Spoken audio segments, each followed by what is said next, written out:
going on, Skid? We got a December AC down. Welcome to Florida.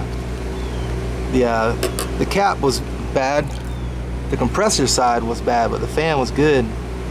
But the problem is the fan's not coming on, but the compressor is. I'll put the disconnect in so you can take a look.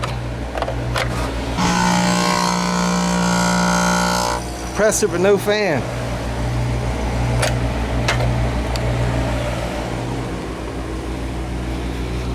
Let's try to see if the defrost board is bad.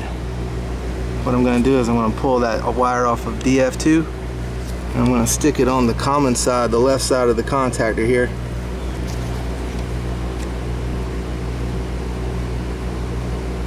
So DF2 off the defrost board right there onto the left side of the contactor.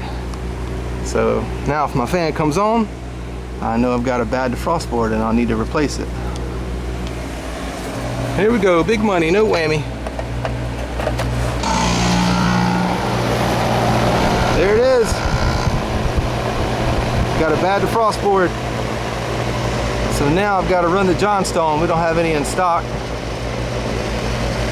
That's a nice little secret for you guys. Well, I wouldn't say a secret, but a trick. Alright dudes, I just put the disconnect back in. It fired up nice. Got a brand new defrost board in there. Got the wire back on DF2. And this is the old one. It's real easy, guys. All you do is put CRV on that one. You just go letter for letter, color for color. Very easy. So that's why I didn't film it. I'm trying to do my best to keep these videos short so when you're out in the field you can get answers quickly.